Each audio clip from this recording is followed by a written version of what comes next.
Every club. Every day. The Global Sports Podcast Network. Hello and welcome to your daily Brentford podcast with myself, Daniel, where today we'll be looking ahead to our visit to Selhurst Park as we take on Crystal Palace on Sunday. Just before we get going, guys, we're a brand new company, so we're looking for your support this season and beyond as we look to bring you the best and most in-depth coverage across the entire network. Whether this is a 5-star review on your favourite podcasting platform or a recommendation to your friends, we are very grateful for any support that we receive.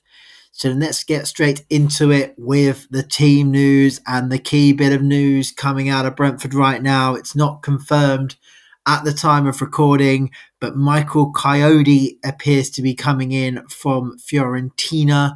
He is a right back. We spoke about him briefly on our Monday episode. Could we see him here? Potentially. I think he is due to have a medical on Wednesday evening. By the time this comes out on Friday, I suspect that would be done and all will be confirmed if everything goes well and there are no complications with the medical. He is a 20-year-old right back. He's played lots of games in Italy, particularly last season. He broke into the Fiorentina side that reached the Conference League final. As I said on Monday, he reminds me a little bit like Aaron Hickey, who spent a couple of years in Italy after playing in Scotland as a youngster. And clearly at his young age, we are hoping that there will be lots to come from him and lots of potential. I think it is a loan with a buy option for about 12 or 13 million pounds, which in the circumstances, given his age, given his pedigree, I think that is a bargain. I think in a few years' time, we could be seeing him worth much more than that. Having said that, I think, if anything, he will probably train Thursday, Friday with the team. I'm not sure that's long enough for him to come straight into the squad. I don't think it's necessary in a way. I think Mads Roslev has been on good form for Brentford lately. He has definitely improved. He's definitely looked more positive and he's got a bit more confidence in his game at the moment. Of course, there are rumours around him and whether the door might open now for him to leave with Wolfsburg in Germany interested. I'm sure Brentford will only do a deal if it is right for us. And as I said on Monday's episode, I think we can do with an upgrade on that position, and maybe Coyote is that upgrade. But I think for now, if both players were available, I think I would go with Mads Roslev from the start here and Coyote on the bench, and hopefully we'll get to see him in some form on Sunday. In terms of formation, I think we stick with a back four for this one. I think it's a team that we should be looking to go toe-to-toe against despite their good form, which we'll go on to. I think that this could be a game for the midfield trio of Norgard, Jensen and Damsgaard. I feel like in a lot of games now, we should be transitioning away from having that double pivot of Norgard and Janelt. I don't think it's necessarily required in all these games.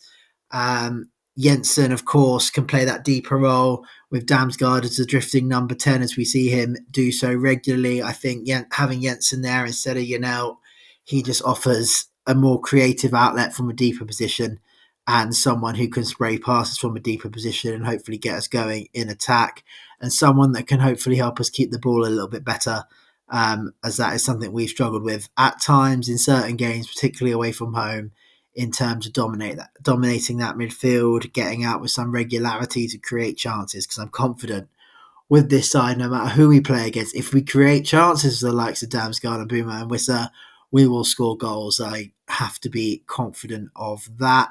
Another player who could be back for this one, I probably should have mentioned it at the top when I was talking about Coyote and Roslev, is Christopher Ayer. He is rumoured to be back in training and back available for the club.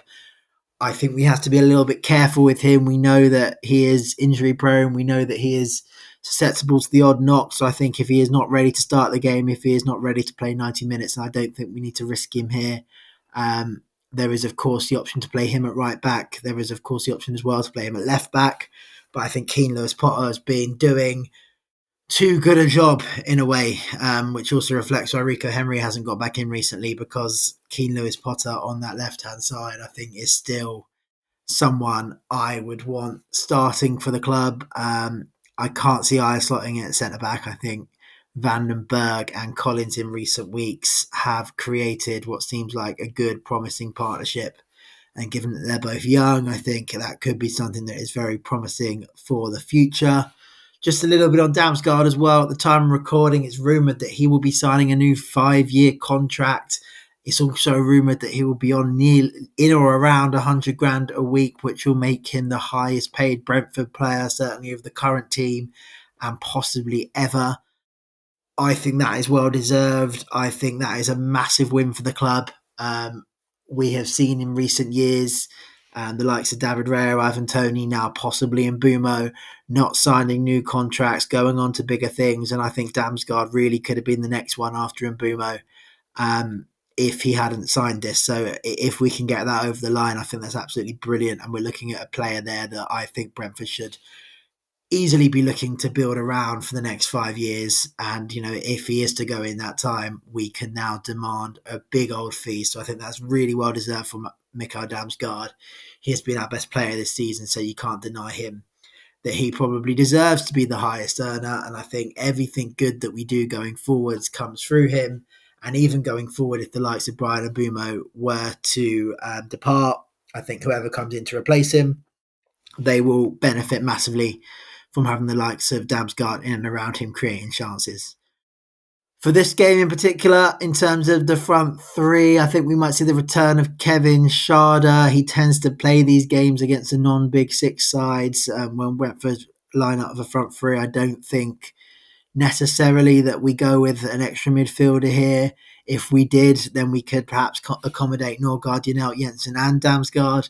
But I think here it is one that we can go over front three. I think Palace are quite strong defensively. I think we're going to need to break them down. And I think adding Kevin Schade, who offers another element, will help us in doing that with his pacing behind and with his ability and to be an outball and his leap and his ability to link up that way.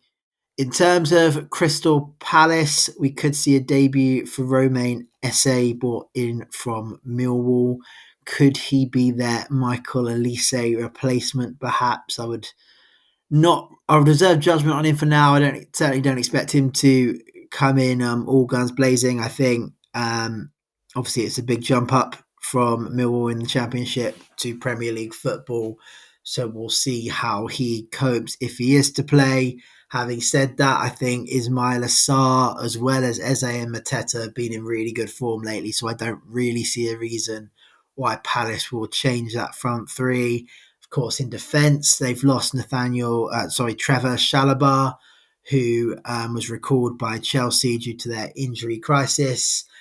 But they still have the likes of Mark Guehi at the back, who we all know about him. We saw him play for England in the summer. He is a good defender, very good defender, and he is always linked with moves away, but he remains at Crystal Palace, and I suspect him to do so in January.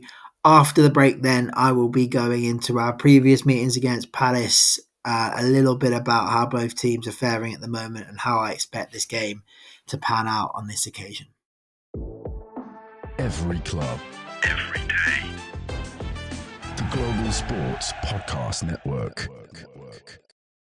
Here at the Global Sports Podcast Network, we spent a lot of time selecting our delivery platform. Zencastr came out the clear winner. With 4K video recording from your phone and AI editing that automatically removes all those ums and ahs, it's super easy to start a podcast that sounds great and is delivered efficiently. If you're ready to tell your story, check out the link in the show description to learn more about Zencastr. The Global Sports Podcast Network is changing the face of football podcasting with dedicated daily content for every Premier League team, women's football, fantasy football, and a daily Premier League wrap-up broadcast in 5 different languages. This is your one-stop shop for your daily football fix. Find GSPN wherever you find your usual podcasts. Every club, every day. The Global Sports Podcast Network. Hello and welcome to part 2 of your daily Brentford podcast, looking ahead to our visit to Selhurst Park to take on Crystal Palace in the Premier League at the weekend. Palace go into this one just a point behind Brentford, so could overtake us after a difficult start to the season. has culminated in their recent upturn of results. They are currently on a 5-match unbeaten run and 1 defeat in 11, that being the defeat in the league against Arsenal after they had lost to the same opposition in the Carabao Cup. I don't think Palace is spoken about very much at the moment. And I think at the end of last season, since Oliver Glasner, the manager, came in, there was lots of talk about them. They finished the season strongly. Of course, they had Michael Olise at that point as well. I think this season they were very much expected to build on that. I remember ahead of the opening game this season, which was against Palace, the feeling was that Palace would be a side, that may be looking at the European places this season. That did not turn out to be the case initially, and they struggled, but they stuck with Oliver Glasner, and I don't think they're spoken about much as one of the informed sides in the league, but I would definitely put them up there. And in fact, until I started researching for this podcast, I did not realise that it was only 1 defeat for them in 11, so it's a difficult afternoon in store, it seems, for Brentford on Sunday. Previous meetings between the two clubs have always been tight. We began our life in the Premier League since promotion with 5 draws against Crystal Palace in a row before we saw a home win apiece for each side in the last 2 meetings. The first of which was around Christmas time last year. Keane Lewis Potter getting the very early goal for Brentford during a period where we were ravaged by injuries and weren't playing very well.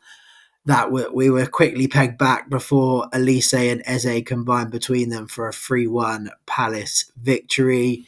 And then, of course, on the opening day of this season, Mbeumo and Wissa got on the score sheet together in a 2-1 win. I think, as discussed on the crossover episode, if you were to put Brentford as similar to a certain side in the Premier League, I would choose maybe the likes of Palace, maybe even the likes of Fulham. Even if we don't want to be compared to them, I think that technically, on a technical level, in terms of quality of players, I think we're at a similar level. And I think that's proven in our results over the years since promotion, being very, very tight. Of course, before this season started, Palace, Newcastle and Leicester were the 3 Premier League teams that Brentford had faced and not beaten yet. Since then, we have beaten all 3 clubs, but it shows how difficult we have found these games against Palace over the years. I think, again, on this occasion, I'm expecting a tough, low-margin game, especially if Crystal Palace get their way. I think I would feel more positive if Brentford are able to get on top and make it a more open affair. I would back our firepower just about over theirs when everyone's fully firing. And Mbeumo, Wissa, Damsgaard, and then also Kevin Schade, I think, on his day, if he is fit and firing, we can cause a lot of problems with those 4, and even Jensen, if he is playing, to be that deep-lying playmaker. I think the key is to be able to win that midfield battle. I think on the crossover, Dan from the Daily Palace podcast was saying that, perhaps their midfield, their central midfield, is their weak area. Is that an area where Brentford can get on top? I don't think we've done it enough this season, especially away from home. Can we get the likes of Norgard and Jensen on the ball and Damsgaard being creative in there? Can we dominate the ball?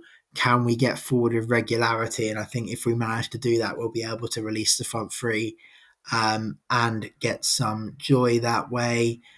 I think we also need to see a top defensive display to keep out Palace's front 3. I think Ismail Assar as well, I think, is underrated. Everyone talks about Mateta and Eze, but I think Star's been very, very good recently. Of course, they play with wing-backs as well, Tyrick Mitchell and Munoz. Again, I think they can be dangerous coming forwards and on the end of assists. So I think we'll have to be good defensively. I think looking at it, I can see Palace scoring on the day. I can also see us scoring. I think it will be a very, very tight game, but it does pose a question: are these the types of games which Brentford need to get points from if we are to break into the European conversation? After Palace, we have Spurs at home, West Ham away, Leicester away, and Everton at home up next. I think this is a key part of Brentford's season. If we are to get 3 or 4 wins from those, perhaps get through those games unbeaten, then possibly we could be looking at the European places or being in and around that area as the season comes to a conclusion. And again, as I said on the crossover, I think that has to be the aim for Brentford, given that we're out of the cup competitions. And, the next realistic aim, it doesn't look like we're going down. So the next realistic aim is to try and push those positions, as difficult as I think it will be and as much of a long shot I think it is. In terms of my prediction for this one, of course, I gave that on the crossover episode. I went for 1-1. I think the goal scorer will be Wissa. Hopefully Wissa plays, because there is some rumours around him departing, but Brentford have rejected all bids so far for Nottingham Forest, and I do expect us to keep hold of him during the January window. I would like to see Coyote play. It's always good to see a new face in the door, especially during the January window, where it's typically harder to get those players in. So I'm looking forward to it. I think we're in a good place. I think Brentford can take confidence from their games against Liverpool and City in the last week, and of course Southampton before that. I think we've shown that we can win on the road. We've shown that we can play well on the road. Of course, Palace are a different proposition to Southampton, but I don't see a reason why we can't look to get some kind of result here. And if I'm really honest, a Palace win or a Brentford win would not surprise me either, which is why I've gone with my prediction of 1-1.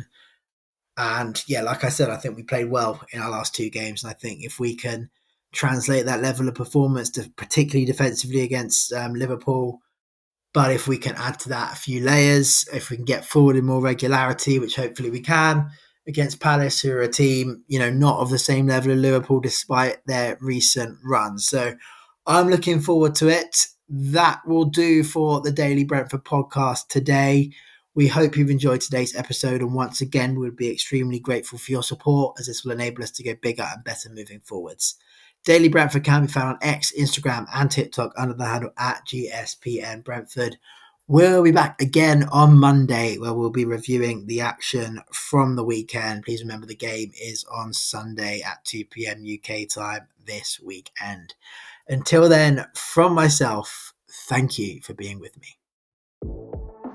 Every club, every day. The Global Sports Podcast Network.